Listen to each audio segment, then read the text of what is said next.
Voy a hacer una ponencia muy didáctica, no voy a centrarme mucho pues en la lectura. Voy a trabajar el tema ética y ciencia y tiene un subtítulo, se llama Reflexiones preliminares, ya que es un tema muy amplio, son temas vastos como los que he alcanzado, por ejemplo, a escuchar en esta tarde. Podemos pasar a la siguiente. Esa es una imagen que muestra digamos, ¿qué pasaría si el ser humano no existiera en el universo? No pasaría absolutamente nada. Es decir, el universo va a seguir su rumbo, esté o no esté el hombre. Nuestra influencia en el universo es cero, es nulo.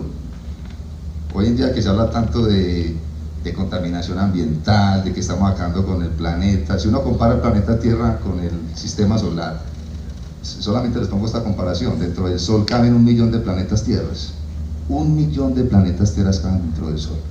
Entonces, cuando uno hace esas comparaciones se da cuenta que realmente somos seres insignificantes. Bueno, no habrá quien diga que el ser humano, que si no existe el ser humano en el universo no tendría sentido, como lo plantea por ejemplo Kant. Pasemos a la siguiente diapositiva. Listo, ahí ya es el hombre en el universo.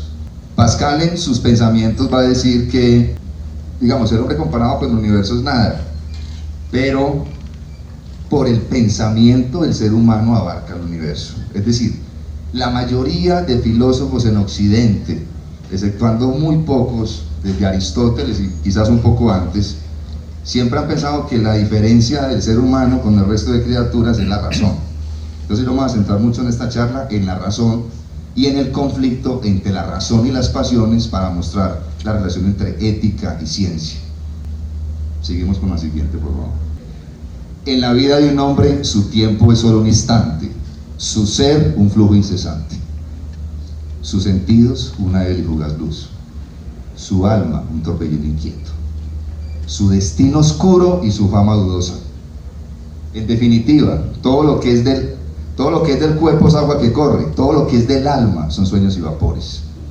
La vida es una guerra, una estancia breve en un país extranjero, y después de la reputación, el olvido.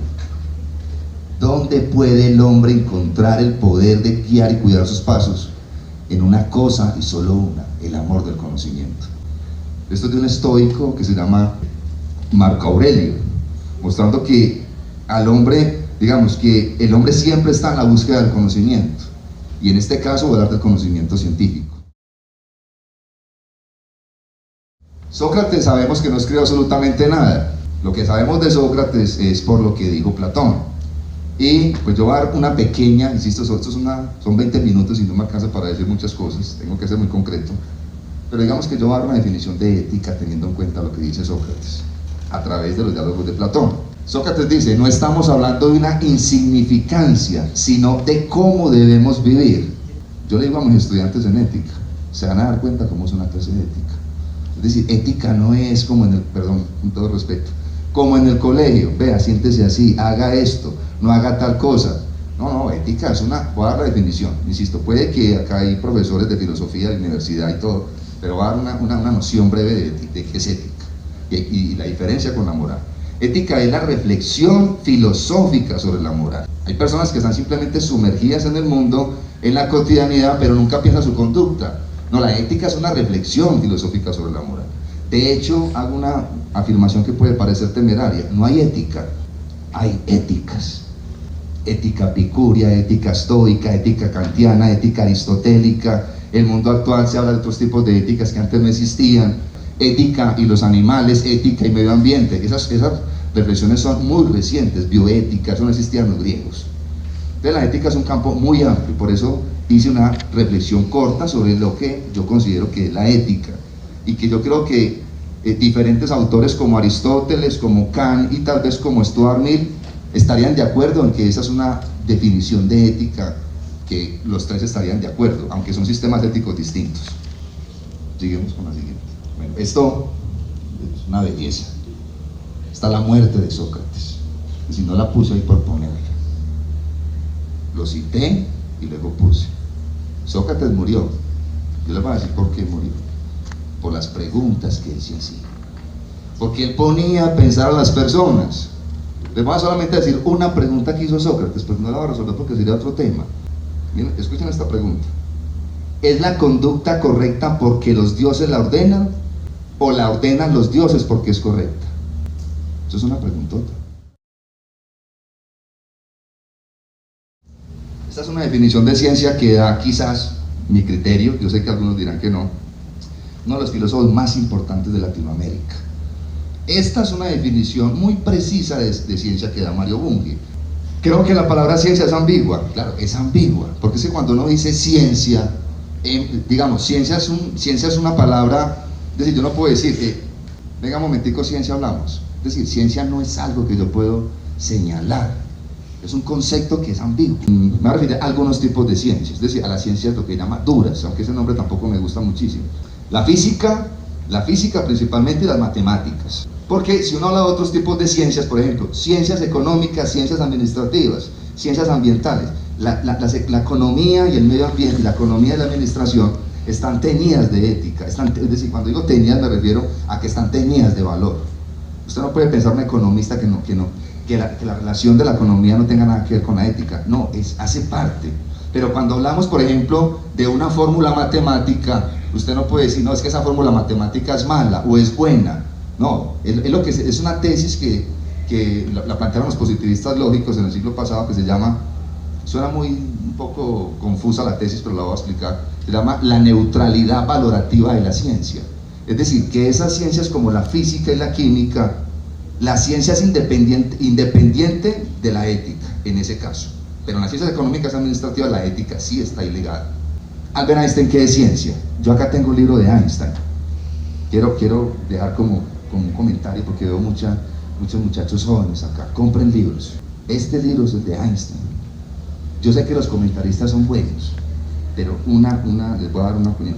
Vayan siempre a la fuente original, a Séneca, a Crisipo, a Marco Aurelio, a Einstein. Los comentaristas son buenos, pero es mejor ir a la fuente original. Esta cita, ¿qué es ciencia?, es de un científico, no es de un filósofo.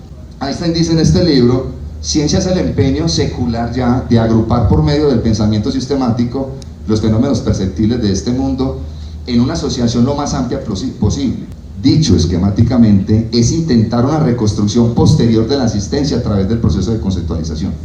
Esa cita, que puede parecer confusa, es porque Einstein se está hablando de ciencia en un sentido restringido, es decir, está hablando de ciencia en el sentido de la física, no en el sentido de ciencias económicas, ni administrativas, ni otro tipo de ciencias, porque hay una gran división a partir de Dilthey cuando habla de ciencias de la comprensión, que hay una gran división de las ciencias en el siglo XIX. Yo acá solamente me voy a centrar en ciencia en el sentido de la física. Sigamos con la que... Bien, dejémosla ahí un momentico. ¿Cómo surge la ciencia? Cierto. Démosla la siguiente, por favor. ¿Cómo supo un hombre antiguo hace 100.000, 400.000 años, el Homo sapiens? ¿Cómo supo cómo pescar? ¿Cómo sabía cómo agarrar un pez? No lo sabía. Ese conocimiento no viene del cielo, eso no cae, ahí uno lo coge y dice, así se pesca. No, fue por ensayo y error. Eso es una tesis popperiana. Karl Popper, un filósofo que también los invito a que lo lean. Es decir, la ciencia actúa por aproximaciones sucesivas a la verdad, pero ahí no hay ciencia, ahí hay técnica. La herramienta, por ejemplo, ¿cómo supo un ser humano cómo pescar? Simplemente ensayando. Quizás alguno lo hizo con la mano, y luego no, hagámoslo con un palo, luego no, inventemos esto. Eso es técnica. La técnica luego se convierte en tecnología, pero la tecnología y la técnica no son ciencia. ¿La ciencia qué sería? Las teorías que sustentan eso que hace la técnica y que hace la ciencia. Es decir, Einstein es un científico. Einstein no es tecnólogo, no es ingeniero. La bomba atómica se desarrolló en base a las teorías de Einstein, pero no la construyó. Entonces hay que hacer una diferencia entre técnica, tecnología y ciencia. Hume decía que la razón es esclava de las pasiones. Platón, que el alma humana se asemeja a un hombre que intenta manejar los impulsos apetitivos irracionales. Los estoicos, como Séneca, que el hombre debía subyugar las pasiones a la razón. Y Aristóteles, que el hombre es un animal racional. No podemos vivir sin ninguna de las dos, por eso puse arriba conflicto o complemento, pero quizás estamos en capacidad de poder controlar nuestras pasiones con nuestras limitaciones racionales. Es decir, hay un conflicto entre la pasión y la razón. Esta es una tesis muy controvertida, que es la que más se trabaja cuando se habla de ciencia y ética. Es la tesis de Hume. Hume dice: la razón es y debe ser esclava de las pasiones. Esta es una tesis fenomenal, espectacular. Esto no existía en el mundo antiguo.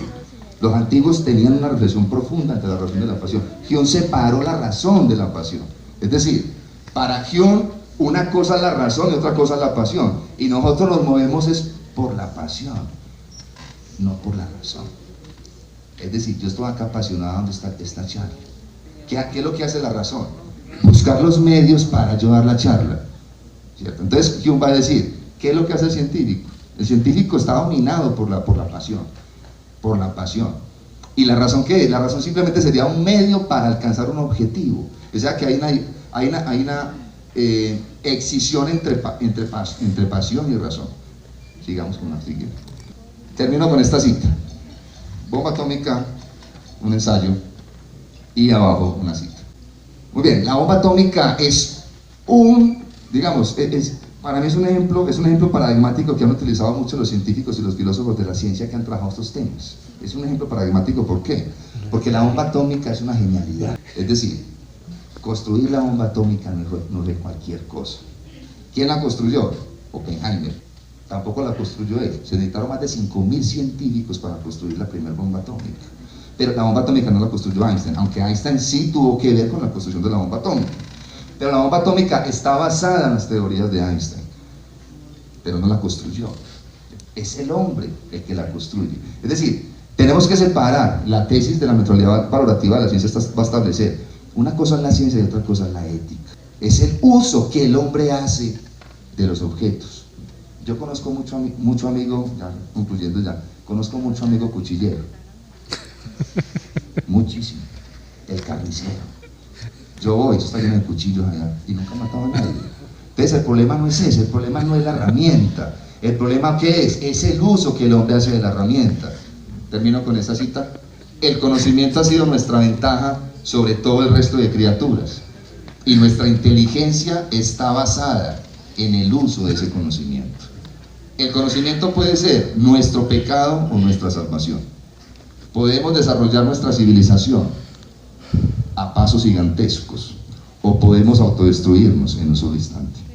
Y ahí es precisamente en esa elección en donde reside nuestra inteligencia. Muchas gracias.